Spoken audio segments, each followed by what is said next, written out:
Ralph Lauren is a fashion icon and one of the richest men in the United States, with a fortune of around 7.1 billion American dollars. But it didn't start that way. What many don't know is that Ralph Lauren grew up in a very humble environment and started his brand empire selling ties door to door. In today's video, we're going to find out how Ralph Lauren survived and was able to attract new generations to his brand. Ralph Lifshitz, now known as Ralph Lauren, grew up being the youngest of 4 children in a family of Jewish immigrants living in the Bronx, New York. To pass his time, he watched old Hollywood movies, in which he felt inspired by vintage style and classic clothes. In 1963, at the age of 24, he started working as a glove salesman in a small company. 2 years later, he gave up business to dedicate himself completely to what he really loved, fashion. So he started working for a tie manufacturer, where he convinced the boss to create his own designs. That's when a friend convinced him to go see a polo match. Ralph didn't even know what that sport was, much less that it would change his life. Ralph was fascinated by the elegant clothes, the horses, and the whole aesthetic of the sport. This experience marked him forever and inspired him to create his own designs. So, in 1967, at just 28 years old, Ralph opened his own small office business, and he began to make ties by hand, with high-quality fabrics, as he had learned to do before. But his designs went against the trend of the time. His designs were very wide and colorful, while the fashion of the time was tight and monotonous. At first, he tried to sell his ties in upscale Bloomingdale's stores, but the store only wanted the ties and Ralph had to remove his name from the label. But Ralph refused and decided to sell his products door to door. Even though the design of the ties was daring, it was successful in its first year and made $500,000. With that in mind, Bloomingdale's changed its mind and decided to sell the ties under the name Ralph Lauren.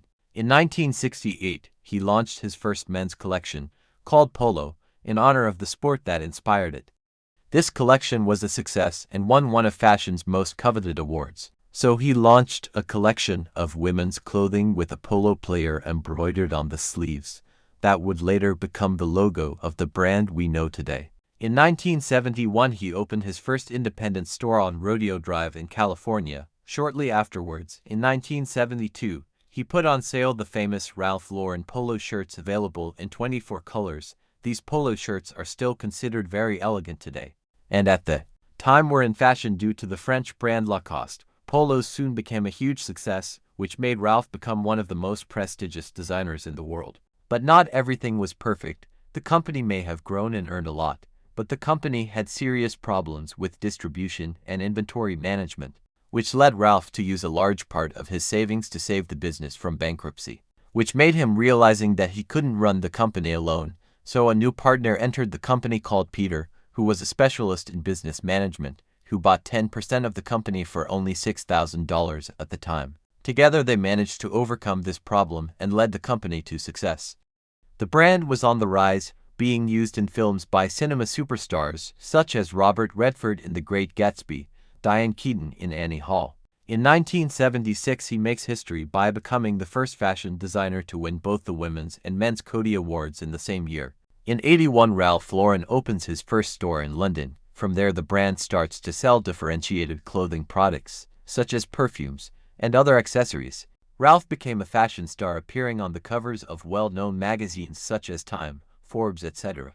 Everything seemed to be going well, but it turned out that the business was having problems again. The investments were not bearing fruit as expected. Some stores had an excess of inventory in some products and a lack of stock in others. To alleviate the bad financial situation in which the business was found, Ralph decided to sell 28% of his company to Goldman Sachs for $135 million.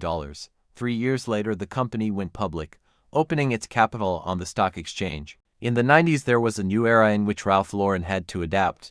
In the 90s, the classic clothes that Ralph Lauren sold were out of fashion, being replaced by brands such as Adidas, Reebok, Nike, and Puma that sold a style more alternative and sporty called sportswear.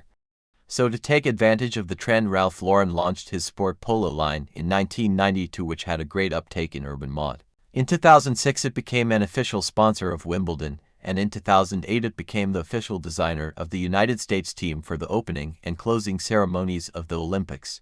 Since then, Ralph Lauren has been trying to establish a relationship with the new generations by offering different types of designs and partnering with, for example, Snapchat or Roblox.